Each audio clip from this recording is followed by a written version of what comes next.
People that clean up after festivals or events, what are some of the more interesting things you've found lying around? I actually oversee the trash/sanitation contract for a large music festival. Luckily, I don't do the sorting, but I do know some of the outliers people have found in the aftermath. So much poop.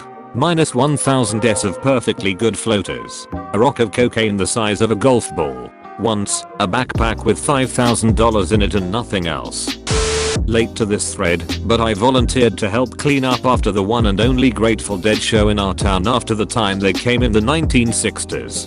There's this thing at Dead shows called Shakedown Street, where vendors set up and pitch their wares. Holy sh, I found so much stuff that day, I thought I was just signing up for a cleanup job. There was so much of it that I was giving it away. Bags of weed, wads of money, one of which we found the owner of. He correctly identified the exact value and quantity of the bills. Pipes, endless packs of cigarettes, bags full of pills. I mean, you name it. It was as if my city had played host to the annual convention of the International Federation of Clumsy Leprechauns. There was literally just money and drugs lying on the ground everywhere that next morning. Arxton 2006. Everyone who went decided to leave their tent at the campsite. Some decided to set theirs on fire.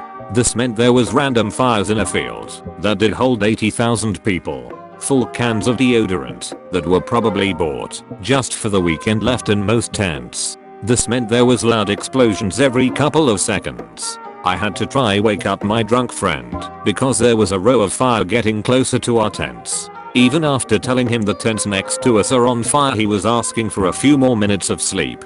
When I finally got my friend out of the soon to be inflamed tent, we walked through the campsite trying to avoid fire and explosions. My friend saw a couple full, share-size, bags of Haribo in the porch of a burning tent. He thought it would only take 2 seconds to grab them, but as he went to pick one up, an aerosol can exploded in the sleeping part of the tent, and I thought I just witnessed my drunk friend get blown up over Haribo. My friend turned out to be fine, but regretted almost dying for a bag of semi-melted jellies. The festival learned from their mistakes, so now in Ireland after a music festival you can leave your tent and they have teams of people who disassemble them and send them to people who need them. I did clean up after Burning Man over a decade ago. A lot of poop, furniture, rugs, lots of tent stakes, not nearly enough drugs. The killer, though, was a 10-foot piece of rubber that had been pounded into the ground until only 1 foot was left sticking out.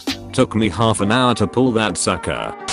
I actually do festivals. I sell art at things like Ren fairs, comic cons, and music fests. After breaking down a show, the last thing I do is head back to where my booth is and make sure I got all my stuff. After one show there was a woman scooting through the hall. She was muttering in a sing-song voice, "Scavenge, scrounge, find, scavenge, scrounge, find," over and over as she picked stuff up.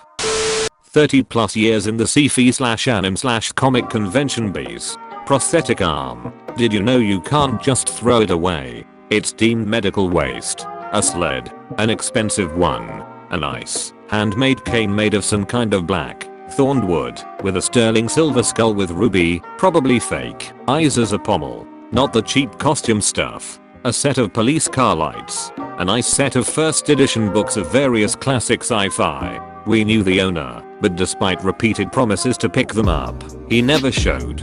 Someone's 4-year-old kid wearing a velvet party dress was left in our video room with a can of Dr. Pepper and instructions not to speak to strangers. We were showing adult anime, not hentai, though, thank God, but Arcadia my youth. Minutes before we decided to call social services, Grandmama showed up to claim her. She got chewed out by our division head, but she blew him off. Later that night, at about 11 PM at a gay-themed World Can Bid party, same kid was left there with another can of Dr. Pepper. There is a small carnival that happens once a year and I would volunteer with my church to clean it up. I found 3 used condoms in the same pathway, not hidden or covered, just 3 used condoms that people had to walk over, and also a needle in some bushes. As a 11-year-old I picked them up as normal trash, but older me is a little grossed out now.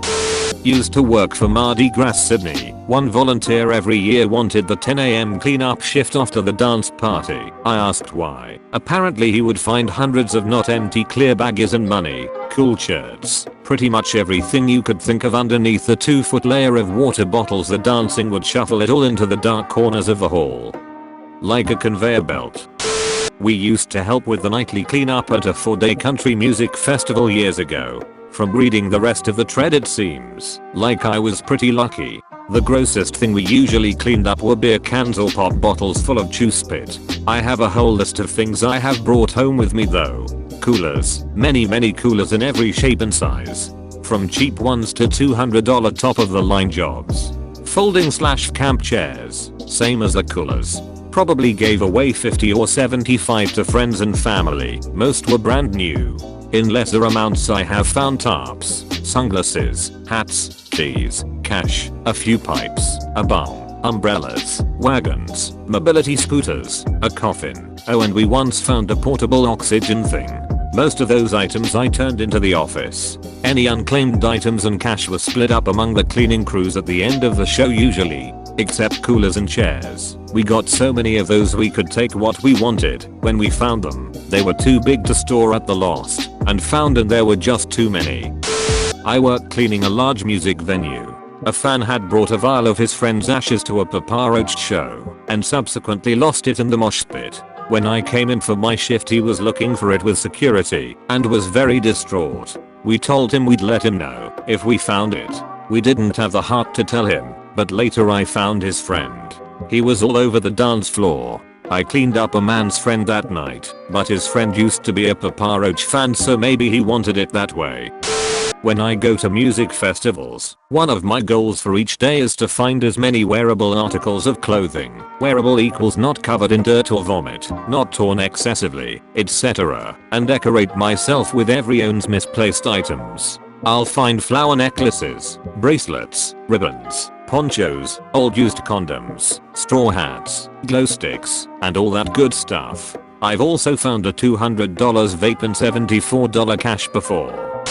I worked for a movie theater chain throughout high school and college. Was a manager with them for nearly 5 years. There were a lot of good finds. The mattress underneath the theater screen is definitely one of the strangest, but the best find was a gun. While sweeping up one of the theaters after a kid's movie was done playing, I noticed something heavy under the seat. Naturally I leaned down to take a look, and had a Glock 27 staring back at me. Having grown up around them, I knew better than to get my fingerprints on a rogue gun, so I grabbed some gloves, bagged it and took it into the manager's office. As I'm about to call the police I receive a call over the theater radio asking for me. The owner of the firearm called in, and asked about it. He was an off-duty state police officer who was very relieved to hear we had it and had not called it in yet. When he arrived I had him give me the serial no and show me his badge just to be safe. It had fallen out of his jacket pocket while watching the movie. It all turned out okay, but I can't imagine what would have happened if a kid had found it. That made a good example when training new employees on the importance of being detailed in their theater cleaning duties. I cater weddings at a manor home on weekends through the summer. There is a tent we serve dinner in for large events about 100 yards down a hill, where people are always dropping SH. So far I have found drunk guy passed out in the woods, drunk guy passed out on the path back to the parking lot, drunk guy passed out, mostly nude, in the women's restroom. Creepy porcelain doll which looked old as SH but nobody claimed it. Nightmare fuel when turning off all of the lights in a 100-year-old house in the middle of the effing woods. Still sitting in the office on a filing cabinet. Lots of expensive watches, earrings, sport coats etc. But by far the weirdest SH I have found was a huge dildo. We're talking like 12 plus inches of floppy purple dick sitting under the table that the bride's immediate family was sitting at. I think it just rolled out of somebody's purse and they were too shy to rummage around under the table to fetch it. I work event security. Not sure if this counts, but by far the most surprising thing I found was a lot of what I later learned was ecstasy in the men's dressing room after Disney on Ice performed. Other than that, there's not much. I'm not part of the cleaning crew, so most of the surprising stuff I find is at the entrances. Strangest thing I've seen there was when working a hockey game. A lot of people from the visiting team's fanbase tried to bring in dead squid. I was warned about this beforehand. They told me to pay close attention to anyone that smelled like fish, because these fans have a tradition of throwing dead squid on the ice at our games. I ignored this because it's ridiculous, and I thought my coworkers were messing with me, since I'm fairly new. Turns out, this happens every time those two particular teams play each other. Hockey fans are weird. Please like and subscribe for more Reddit videos.